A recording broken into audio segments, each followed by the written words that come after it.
En Radio Portales de Valparaíso presentamos Revelando.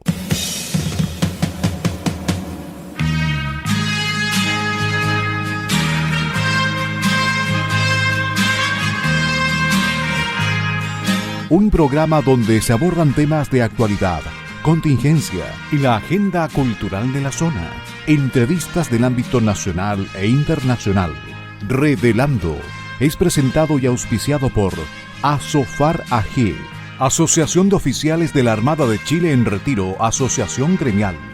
Con ustedes, Revelando en Radio Portales de Valparaíso.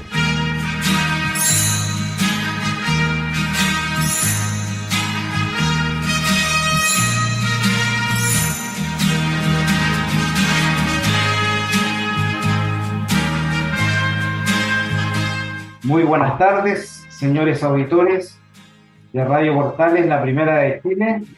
Iniciamos hoy, lunes 9 de enero del 2023, un nuevo programa Revelando. Este programa es auspiciado por la Asociación de Oficiales de la Armada en Retiro, Asofar AG. Y el panelista normal para estos días es la señora María Eugenia Martínez. Sin embargo, por ella están en sus días de descanso, estaremos en el programa que les habla, Carlos Flores, y acompañado de mi estimado amigo empresario, don Fernando Palma Trujillo. Así que les doy buenas tardes a nuestros auditores y muy buenas tardes, Fernando. Muy buenas tardes, Carlos. Muy estimados auditores de Radio Portales. Esperamos hoy, lunes 9 de enero, primer lunes hábil del año y del mes, compartir con ustedes algunas cosas misceláneas y algo un poco más político también. Bueno, efectivamente. Y antes de comenzar nuestra conversación, quiero agradecer a nuestros técnicos en la radio que hacen posible que el programa llegue en óptimas condiciones a vuestros receptores.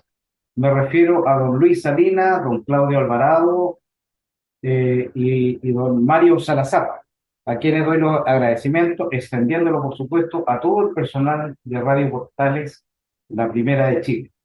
Y también, ¿no es cierto?, dejando en claro de que todas las opiniones que se viertan en este programa son de exclusiva responsabilidad de quien las emite y no comprometen para nada a Radio Portales o a la Asociación de Oficiales de la Armada en Retiro. Así que, para comenzar, Fernando, nuestra conversación, ya quiero indicar un comentario deportivo. Que en esta época todavía hay muchas actividades que están en descanso. Sin embargo, hay una que es el Rally Dakar, ¿sí?, en Arabia Saudita, que se está realizando y tenemos participación de chilenos y también en muy buena ubicación. Tenemos a don Pablo Quintanilla en moto, ¿sí?, que está ocupando el cuarto lugar, ¿sí?, una destacada participación. Ha ido acortando su diferencia con el puntero y está a 2 minutos 45. O sea, el puntero es el señor Howes, ¿ya? Y bueno, está en una competencia muy interesante con muchos desafíos. Así que esperamos que le vaya bien. Y en el área de los vehículos de prototipos ligeros, tenemos la participación de Francisco López, que está también en segundo lugar, y tenemos la participación de Ignacio Casale, quien se encuentra, quien salió quinto en la etapa dominical. Así que esperamos que les vaya muy bien. ¿Qué te parece este evento en el desierto? Bueno, volvió al desierto en otro continente. Chile siempre ha tenido una destacada participación y incluso hubo varios años que nosotros como país fuimos sede de este Dakar. Así que, y nuestros pilotos, tanto en cuatrimotos, motos y vehículos, ha sido destacada. Hemos tenido varios primeros lugares. efectivamente. Así que muy entretenido, es una actividad muy desafiante y no sé si alguna vez volveremos a contar con este torneo, con este evento en nuestro territorio. De todas maneras, nosotros tenemos cierta cercanía precisamente por eso, por haber sido sede de esta competencia y también por la participación destacada de nuestros compatriotas. Y también quería conversarte, Fernando, ya, bueno, que hay cosas que van ocurriendo en el mundo y que tienen que ver con el desarrollo y que muchas Ah, veces,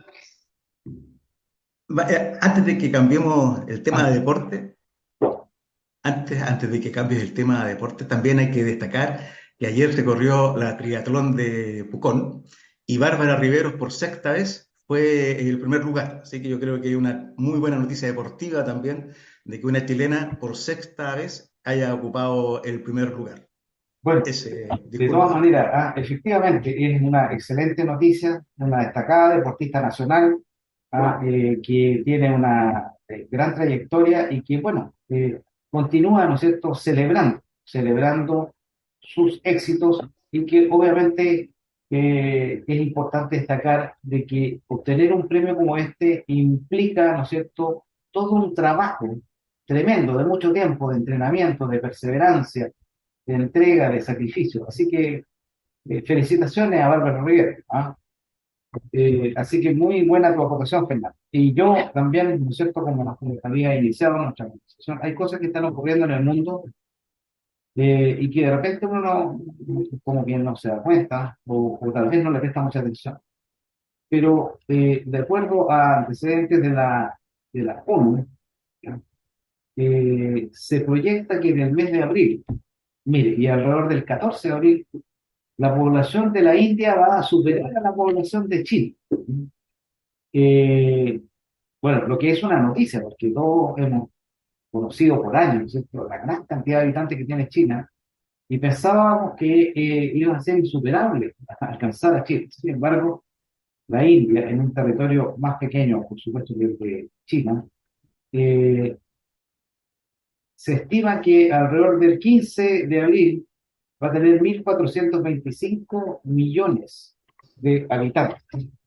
Y eso presenta desafío en realidad para mucha gente, en primer lugar para el propio país, ¿no es cierto? Un incremento demográfico de gran relevancia eh, en un país que está todavía, diría yo, en el subdesarrollo, ¿ah? A pesar de que tiene grandes potencialidades. Y también tiene estilos de vida muy diferentes. La India, obviamente, en la medida que se desarrolle y que vaya obteniendo ciertos progresos, la gran cantidad de población va a producir también efectos en todo el resto del mundo. De hecho, en algún momento se estima que podría llegar a ser dentro de las primeras potencias económicas. Creo que esto es una información de gran relevancia en el mundo que vivimos ahora, porque efectivamente cuando existe exceso de población también, ¿no es cierto?, se producen fenómenos de migración.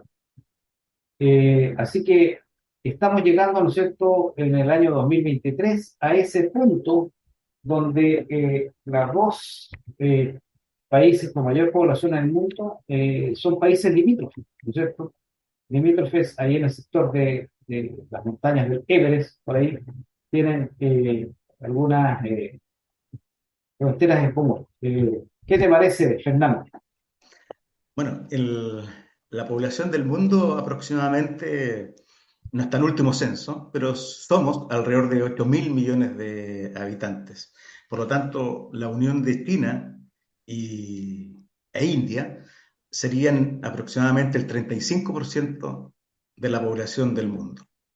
Y una señal de que esto iba a ocurrir luego fue que hace aproximadamente 5 años, China liberó a sus habitantes a esto de la doctrina de tener solo un hijo.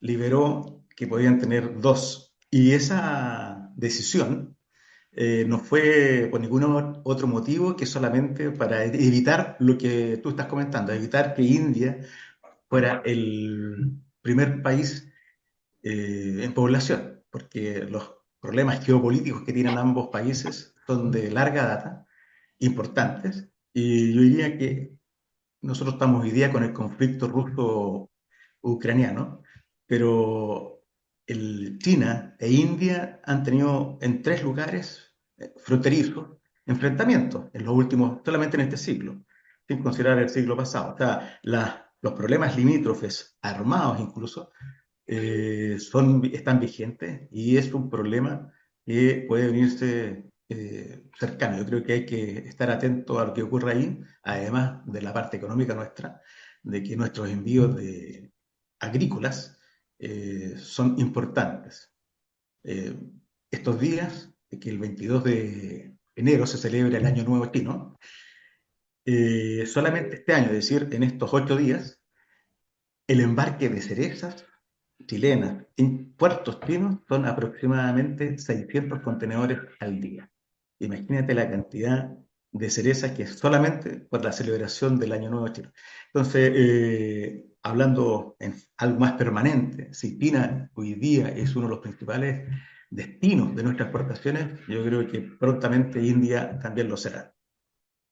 Bueno, en realidad es muy interesante. Esto es increíble cuando uno lo analiza. Y en el caso de China, que ha tenido un crecimiento, un desarrollo económico importante, ya, y que en cualquier minuto podría ser la primera economía del mundo, que no es el caso de India, que tiene un poco de mayor retraso, pero sin embargo, la India tiene un potencial gigantesco.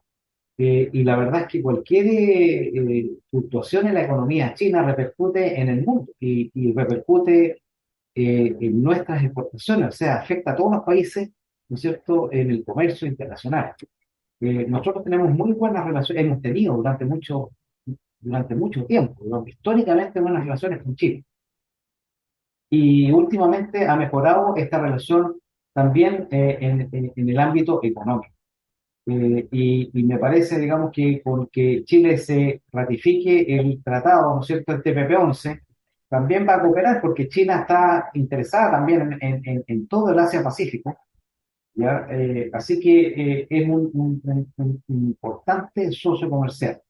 Creo que Chile debiera también, ¿no es cierto?, incrementar sus relaciones comerciales con la India, ¿sí?, que no son tan fluidas como con otras regiones. Y creo que es un gran mercado también para precisamente el ámbito no solamente de la minería, sino que también del rubro agroalimentario.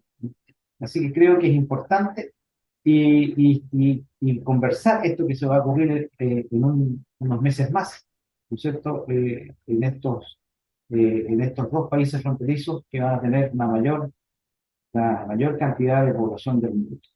Así que me Y parece. también, y también tecnología. ¿Eh? La India yo creo que es un poco más silenciosa, pero la India es un tremendo país también y tecnológicamente bastante avanzado. De hecho, los indios tienen una gran cantidad de jóvenes haciendo doctorado en distintos países del mundo, con una gracia que ellos vuelven a su país a tratar de aportar en la gran cantidad de call center que tiene Estados Unidos.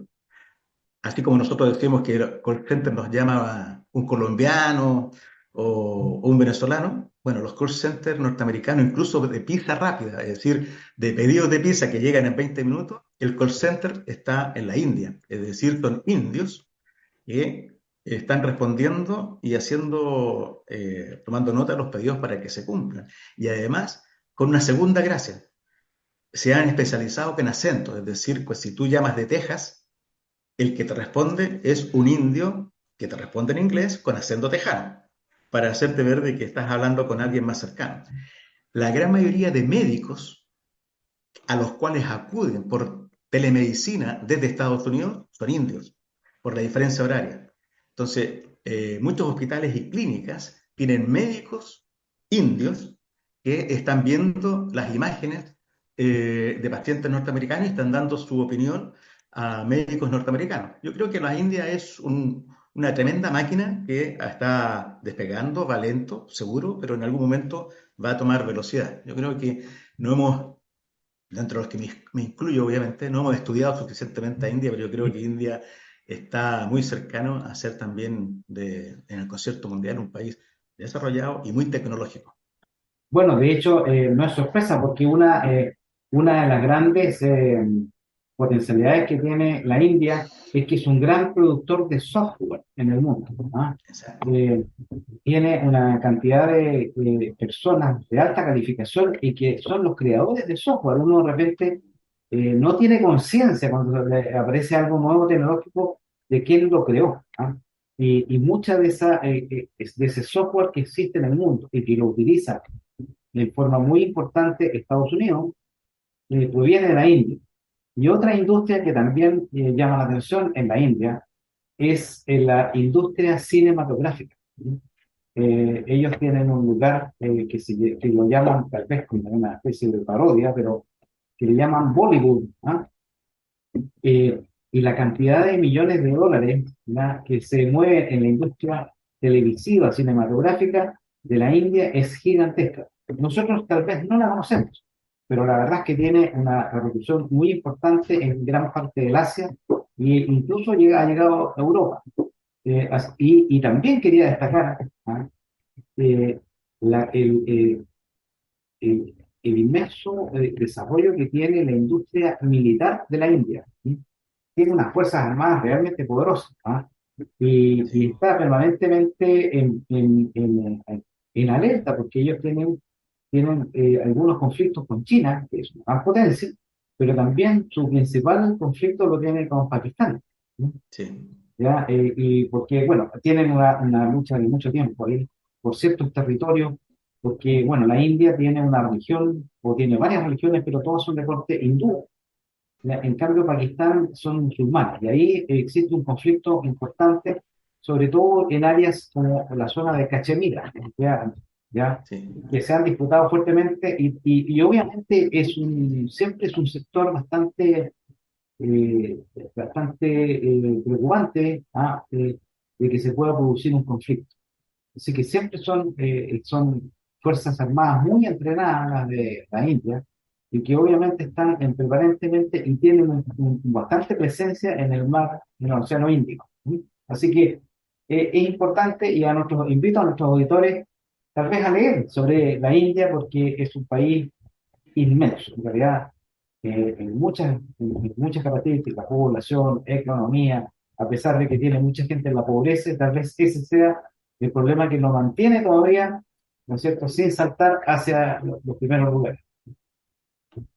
Así es. Eh, y hemos visto, como estamos hablando, ¿cierto?, de conflictos, ¿ya? Eh, Nuestros auditores habrán podido dar cuenta de que tenemos una crisis muy cercana que está en Brasil, que se produjo, digamos, el fin de semana precisamente, ¿no es cierto?, con la invasión de los tres poderes del Estado o de la infraestructura, ¿no es cierto?, de los tres poderes del Estado, ¿no es cierto?, el legislativo, el presidencial y la Corte Suprema, así son invadidos por ciudadanos brasileños que protestan contra el gobierno de Ignacio Lula da Silva. ¿Qué te parece a ti esto que está ocurriendo y que yo creo que está en desarrollo todavía? Mira, esto es producto de la polarización que existe en Brasil. De hecho, la Lula obtuvo el 50,9% aproximadamente de los votos y Bolsonaro el 49,1%, es decir, fueron unas elecciones muy reñidas, pero indica también que el país está dividido en dos, es decir, no hay una clara opinión de los brasileños respecto de cuál debe ser su líder que los gobierne. Y además son ni siquiera cercanos, están bastante alejados de cuál es lo que ellos creen que es lo mejor económicamente y políticamente para llevar adelante su país. Dicho sea de paso, así como hablábamos de China e India, Brasil está detrásito, es una tremenda potencia mundial también. La expresión de la ciudadanía en forma violenta no es un buen augurio. Yo estoy de acuerdo con lo que dijo Bolsonaro, de que estaba de acuerdo con la expresión o manifestación respecto de algún tema, pero quemar, invadir, hacer violencia no es lo adecuado. Sería lo mismo que nuestros políticos dijeron del 18 de octubre, ¿no es cierto?, que era válido las quemas de trenes del metro, de saqueo, asalto, porque la gente quería un cambio y estaba cansada. Yo creo que las manifestaciones deben ser eso, una manifestación, no una expresión violenta del pensamiento que uno tiene. Pero esperemos que Brasil pueda salir adelante y no caiga en en una revolución, porque cuando la gente ya parte tomando violencia respecto del cuidado de sus ideas, uno no sabe cómo parte, pero no sabe cómo termina. Sí, a pesar de que yo, no sé, yo vi en las imágenes que aparecían en televisión eh, hordas de personas, ¿ah? que, que no se asemejan en forma similar a lo que ocurrió en octubre en nuestro país. ¿Ah? Obviamente se produjeron problemas de violencia. Me llamó la atención la cantidad de gente. ¿Ah? No podría yo definir la cantidad, a ver, pero me llamó la atención la forma que se hizo, que obviamente cualquier forma de violencia, ¿sí?, o de forzar pues, situaciones no es saludable, no es bueno, pero obviamente yo diría que hay un problema que está latente, que se refleja en Brasil, pero está en toda América Latina, ¿no es cierto? Es estas dos posiciones que yo diría que son contrapuestas, ¿no es cierto?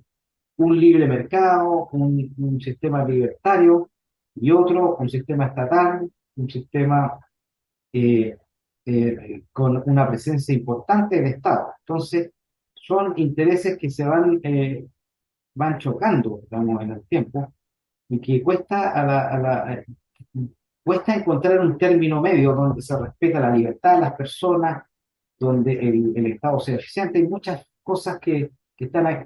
Y creo que también, ¿no es cierto?, es un problema que tenemos nosotros los chilenos, que también, ¿no es cierto?, vivimos permanentemente en ese dilema, ¿ah?, en ese dilema entre el socialismo y el libre mercado.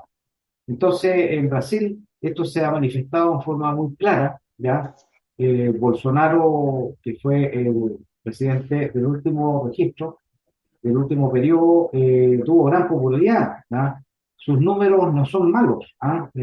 Uno siempre puede criticarlo, pero la gente eligió otro camino, ¿ah? El problema es que el diferencial entre uno y otro fueron muy pocos, y eso a pesar de que, curiosamente, los resultados de la última elección en Brasil fueron muy favorables para el sector de Bolsonaro en el área legislativa. Entonces, hay que ver cómo va a terminar esto porque está en desarrollo, hay que seguirlo. Creo que hemos comentado en nuestro programa, nosotros tenemos crisis en Chile, la crisis política, crisis en Bolivia en este minuto, crisis en Perú, en Brasil. Bueno, Venezuela ya está, ya no puede tener crisis porque es una crisis permanente, pero es toda la región la que está en este momento convulsionada. Así que yo creo que es importante estar atento a lo que ocurre y vamos a ir analizando en la medida que vayan ocurriendo los acontecimientos. Me parece, Fernando, que el tiempo se acaba en este primer bloque. Vamos a pasar a una pausa musical y continuamos en la segunda parte. ¿Qué te parece? Encantado. Ya, señores auditores, vamos a una pausa musical eh, y nos encontramos en un momento más. Estimados auditores de Radio Portales, la primera de Chile, continuamos la segunda parte de nuestro programa Revelando, un programa auspiciado por la Asociación de Oficiales de la Armada en Retiro, ASOFAR AG. Y en esta oportunidad continuamos conversando. Carlos Flores, quien les habla, y Fernando Palma, mi estimado amigo, con el cual ingresaremos a la etapa de la realidad nacional. Pero obviamente recordar que deseamos que hayan disfrutado de nuestra pausa musical. ¿Mm? Nuestra pausa musical Es una canción del grupo Bacilo, ¿no? Un conjunto de Miami integrado por personas de distintas nacionalidades, colombianos, Puerto Rico, Brasil, y la canción se llama Cara Luna, cuyo fecha de lanzamiento fue el año 2002. Una canción rítmica con una particular estilo, ¿no es cierto?, de este grupo Basilo. Así que espero que hayan disfrutado de esta pausa que considero entretenida, rítmica, muy refrescante y muy, creo yo, alusiva al periodo que estamos de vacaciones. Así que espero que hayan disfrutado con esta canción, Cara Luna de Basilo. Y entrando ya en nuestra conversación, Fernando, yo creo que no podemos evitar un tema que está en desarrollo, un tema que ha provocado mucho revuelo, un problema que es grave a mi juicio y que tiene que ver, ¿no es cierto?, con lo último, en el último día los últimos días del año 2022, que tiene que ver con los indultos dados por el señor presidente de la República. Eh, y yo creo que han creado mucho revuelo por varias razones, pero principalmente por la forma en que se hizo, a las personas que se indultaron, y yo creo que lo más grave es la falta de fundamento para esos indultos que nunca han sido muy claros y que obviamente han tenido una repercusión muy importante eh, a nivel nacional y que ha creado podríamos decir, una crisis en el gobierno, ¿cierto?, incluso con la renuncia de un ministro. ¿Qué te parece, Fernando? Esta situación de los indultos, Carlos, yo diría que es una expresión más de, de la forma en la cual este gobierno se instaló y ha intentado llevar el país, porque llevar adelante el país yo creo que es demasiado, ¿no? Lleva el país, ¿no? Primero dijo que si no se aprobaba el proyecto constitucional que afortunadamente rechazamos el 4 de septiembre, ellos no podían realizar su programa, porque el programa de gobierno está ligadísimo, en contacto estrecho con la nueva constitución que fue rechazada. Por lo tanto, este gobierno ha estado inactivo, por decirlo así, solamente ha funcionado con mesas de trabajo, con mucha expresión verbal, pero poca concreción. Yo diría que el único que se salva ahí, y por razones obvias, es el ministro de Hacienda, porque tenía que llevar adelante el presupuesto, porque no podía dejarlo, tenía que llevarlo porque tiene que aprobarse, y por lo tanto tenía que participar y ver cómo gestionaba esto, además con una reforma tributaria. Pero volviendo a lo inicial de mi comentario, es que este es un gobierno que no ha gobernado, ha llevado adelante algunas ideas, ha dicho que quiere llevar otras, ha dicho cuál es su deseo, ha dicho, o sea, todo muy verbal, pero poco material. La otra que se escapó un poquito fue la ministra de Interior con una mesa de trabajo de seguridad que supuestamente iba a llegar a buen rumbo, que se cayó a raíz de esto. Pero este preámbulo que te acabo de hacer, Carlos, es para decir que inicialmente hasta el mes de junio, diría yo pensaba que el presidente, como era un joven, dirigente universitario, diputado, está más bien relacionado con su inexperiencia o con su forma de ver la autoridad, su forma de ver la institucionalidad, porque hay mucha gente de derecho que dice que la presidencia es una institución y él no cree en las instituciones. Y por lo tanto, su rebeldía respecto de la corbata, del vestirse, del presentarse, de sus gestos, es porque no valora la institución de la presidencia. Pero aparte de eso, que es una percepción obviamente personal, como te decía, los 3 primeros meses yo le di como que se está asentando, como que está viendo, como que está. Pero ya ahora, con varios hechos, yo te diría que es él. No es una experiencia, no es que le falte visión de Estado, no, es su expresión, son palabras, es decir, es mi decisión, la forma estoy hablando ahora de los indultos, la forma fue la que hizo perder mi decisión, es decir, está de acuerdo con los indultados, con el terrorista, con el joven este que lo notificaron y partió diciendo que seguía en la revolución, que iba a seguir llevando las armas. Entonces, no es que la ministra y su jefe de gabinete hayan cometido los errores que le hicieron a él firmar mal. No, él está convencido de que estos tres están bien indultados.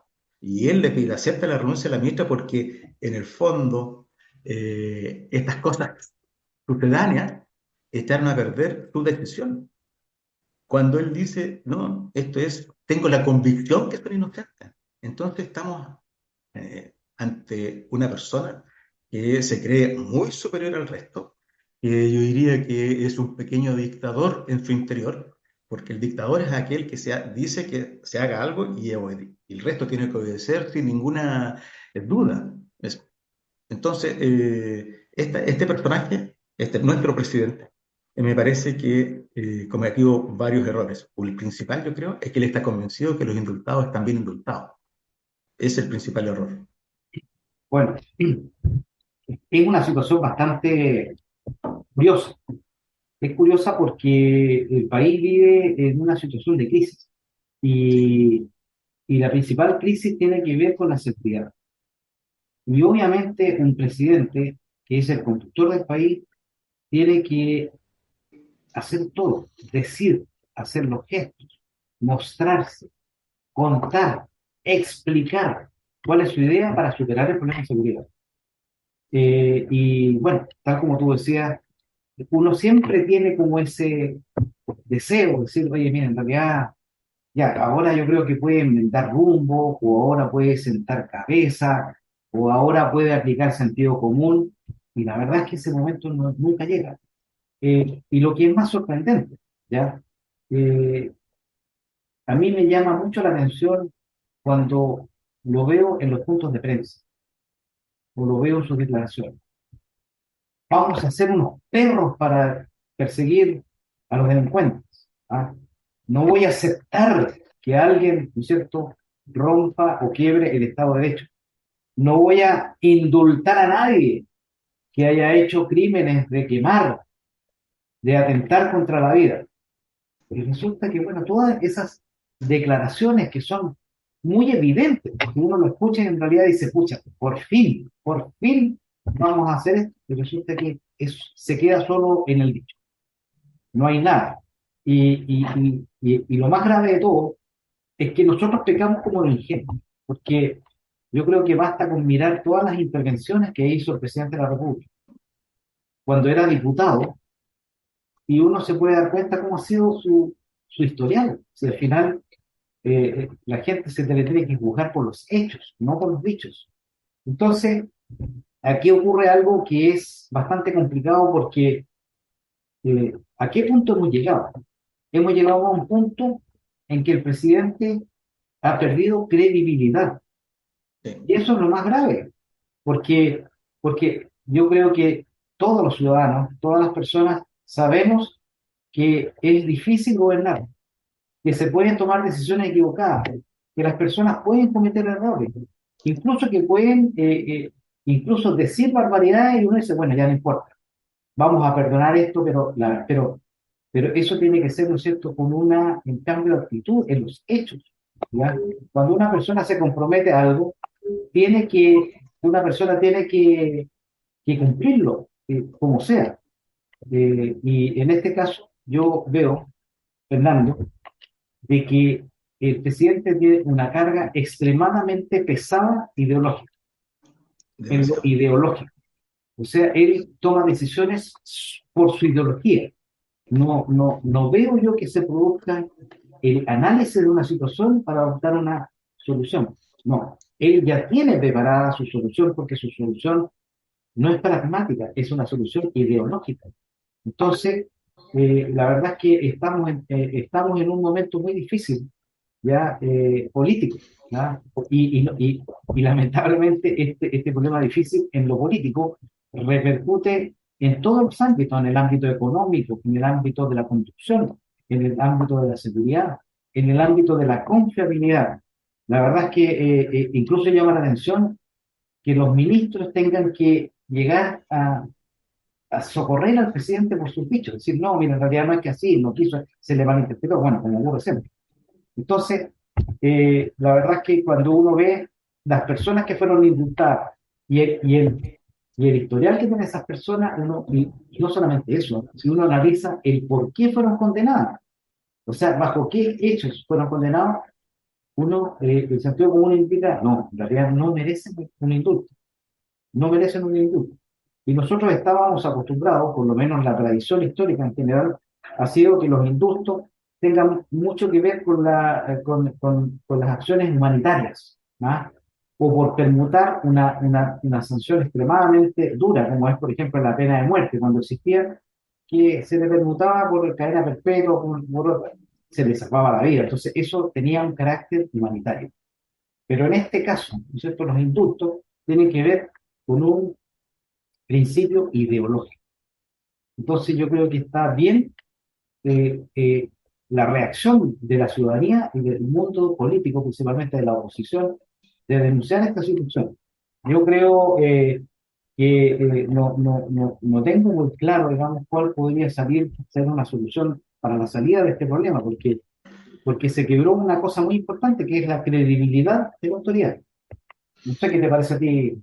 Sí, absolutamente de acuerdo, Carlos. Mira, yo en lo que tú decías, además hay uno que está acusado de homicidio frustrado para un agente del PDI. O sea, va mucho más allá de un simple persona que estaba protestando, que era el sentido inicial de los indultos. Entonces, y lo otro, que ayer leía que el indultado, el que ya fue indultado, que es que fue de frente de Manuel Rodríguez. Castillo me parece la primera. Sí, cuando las personas para ser indultadas tienen que hacer un escrito pidiendo el indulto. O sea, no importa que te digan yo te voy a indultar a ti, pero igual tienes que hacer la carta. Y en esa carta se comprometen a no volver a delinquir y que si vuelven a delinquir, cesa este indulto. Por lo tanto, continúan cumpliendo la pena. Y ayer leía que en este caso ese asaltante del banco, que ya había sido indultado, Amate Luna. algo, exactamente, había vuelto a delinquir. Por lo tanto, el primer indulto debería haber cesado y no solamente estar detenido por los nuevos delitos, sino porque cumpliendo la pena anterior queda de cadena perpetua. Entonces, yo creo que los otros indultos, como son prerrogativa única y exclusiva del presidente de la República, yo creo que no hay forma de revertirlo y es su decisión, como él repitió, es mi decisión, es lo que él determina y la ley lo ampara y la Constitución también. Pero en este caso del terrorista, yo creo que sería el único caso que podría ser revertible ante los tribunales o ante el tribunal, ya sea los tribunales de justicia o constitucional. Y como tú decías, el discurso es uno, pero es la ideología. Por eso te decía yo que yo dejé de creer que era inexperiencia, cualquier cosa, porque es él. Es su ideología, es su forma de enfrentar, es la revolución que quiere llevar adelante. Recuerda de que cuando decían que el programa de gobierno era igual a la nueva constitución, esa constitución era revolucionaria, es una revolución porque incluso quitaba al Poder Judicial, lo sacaba dentro de nuestra organización del Estado. Por lo tanto, es él, es su ideología, es su forma de ser. Y nosotros, yo creo, los bien pensados, veíamos que era inexperiencia, cualquier otra cosa. Pero no, yo estoy convencido ahora que es él, es su ideología, su forma de ser y su forma de abordar las cosas y su forma de llevar adelante esta revolución. Bueno, y esta situación ha tenido tal repercusión que ha recibido críticas incluso de gente de la izquierda, ¿sí? Sí, La misma gente de la izquierda y de muchos intelectuales. Y la desaprobación del presidente llegó al 70%, ¿ah? Esa es la desaprobación, 70%, yo creo que inimaginable. Bueno, no solamente imaginable, sino que además es histórica, porque no ha habido ningún Sí, otro presidente que haya tenido ese tipo de números, de guarismo. Entonces, bueno, eso es una demostración, ¿no es cierto? Esa encuesta académica que indica, ¿no es cierto?, la desaprobación del presidente es una muestra clara de qué es lo que piensa la ciudadanía. ¿Ah? Y lamentablemente llegamos a otro punto, Fernando, que es decir, cómo tú puedes llegar a acuerdo en cualquier ámbito con alguien que tiene ese tipo de desempeño, que obedece a su ideología y no, ¿no es cierto?, a soluciones pragmáticas o soluciones técnicas o soluciones incluso con sentido común, porque prima la ideología. Entonces, cuando tú te encuentras en ese escenario, ¿cómo puedes negociar? ¿Qué certeza puedes alcanzar tú de que la persona con la que estás negociando... En Radio Portales de Valparaíso hemos presentado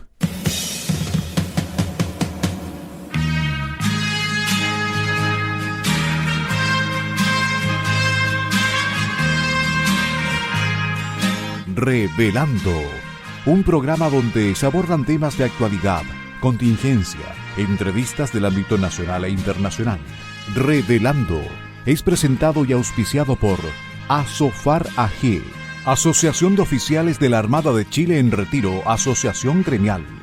Sintonícenos en un próximo programa. Buenas tardes.